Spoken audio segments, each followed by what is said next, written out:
Hi hello ছোড়ো, হরে কৃষ্ণ বলো। মাত্র 4 বছর বয়সেই গীতার সমস্ত শ্লোক ঠোঁটের গোড়ায়। যে বয়সে ঠিক করে কথাই বলতে শেখে না বহু ছেলেমেয়েরা, সেই বয়সেই সনাতন ধর্মের প্রচারক হয়ে উঠেছে এই বিস্ময় বালক। সমস্ত কিছু ত্যাগ করে নিজের জীবনকে কৃষ্ণের নামে সঁপে দিয়েছে সে। বড় হয়ে বিশ্বব্যাপী গীতা প্রচার করতে চায় সে। কিন্তু জানেন কে এই বিস্ময় বালক? আর এত অল্প বয়সে কেনই বা সে ভগবানের পথ অনুসরণ করলো? এই সমস্ত প্রশ্নের উত্তর সে নিজেই দিয়েছে। জাতীয় স্তরের একটি রিয়েলিটি শোতে এসে এই 4 বছরের বালক বলেছে, হাই হ্যালো নয়, সবাই বলো হরে কৃষ্ণ। আর এ কথা শুনে সবাই হতবাক হয়ে যায়। এত অল্প বয়সে ধর্মের প্রতি এত ভালোবাসা, নিষ্ঠা, সম্মান সত্যি কল্পনা করা অসম্ভব। অথচ এই কাজকেই সে কি অনায়াসেই সম্ভব করে তুলেছে। এত অল্প বয়সে সমস্ত শখ আহ্লাদ বিসর্জন দিয়ে সে হয়ে উঠেছে সনাতন ধর্মের একজন প্রকৃত প্রচারক। গীতা শ্লোক ঠিক কতটা গুরুত্বপূর্ণ, গীতা পাঠ করা কেন প্রয়োজন, তাও বুঝিয়ে দিয়েছে যুক্তি দিয়ে। সত্যি এ যেন এক বিস্ময় বালক। আর এই 4 বছরের সনাতন ধর্ম প্রচারকের নাম ভগবত দাস ব্রহ্মচারী। সম্প্রতি গানের রিয়েলিটি শো সুপারস্টার সিঙ্গারের মঞ্চে এসেছিল এই বালক। বাচ্চা ছেলেটির পোশাক আশাক দেখে প্রথমেই বিচারক থেকে দর্শক সকলেই চমকে যায়।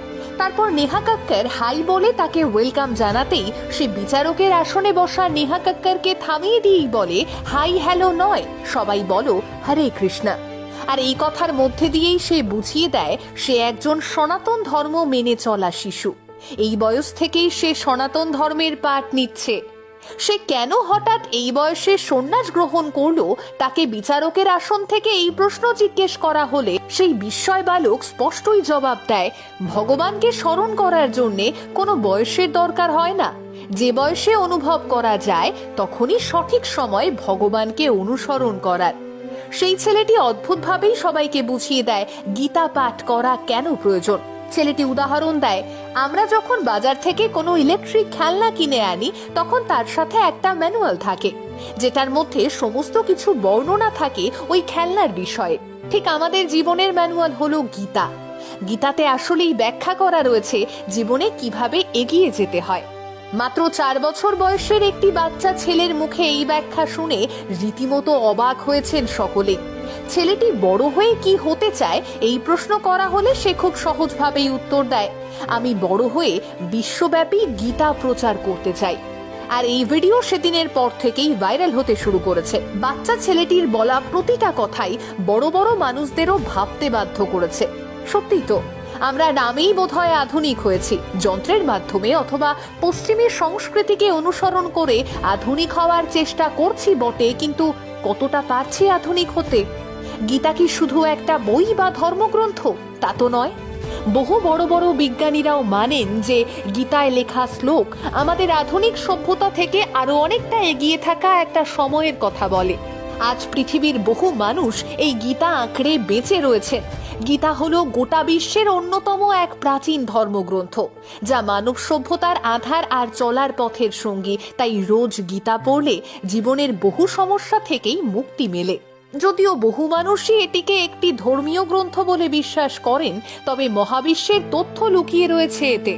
গীতা শুধু সনাতন ধর্মের মানুষদের মধ্যেই সীমাবদ্ধ নয়, যুগ যুগ ধরে সমগ্র বিশ্ব জুড়ে এর প্রভাব রয়েছে।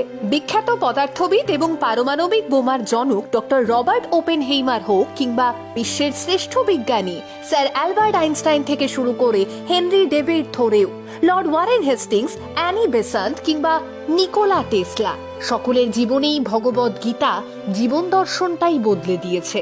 এমনকি স্বামী বিবেকানন্দ শিকাগোতে নিজের বক্তৃতার পর নিকোলা টেসলার সঙ্গে দীর্ঘক্ষণ আলোচনা করেছিলেন হিন্দু ধর্ম এবং হিন্দু শাস্ত্র নিয়ে।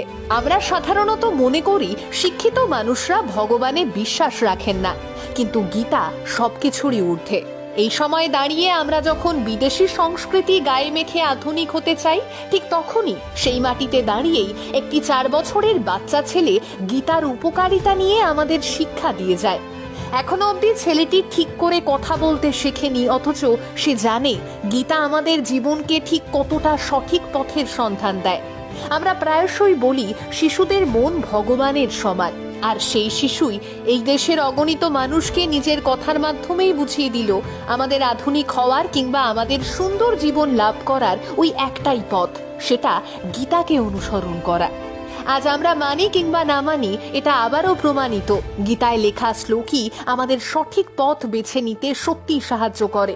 একটি 4 বছরের বাচ্চা ছেলে তা অনুভব করেছে।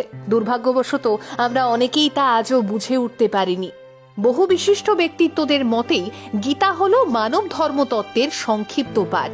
একেবারেই তাই, জীবনচর্যার ব্যবহারিক পথ নির্দেশিকা এই গীতা।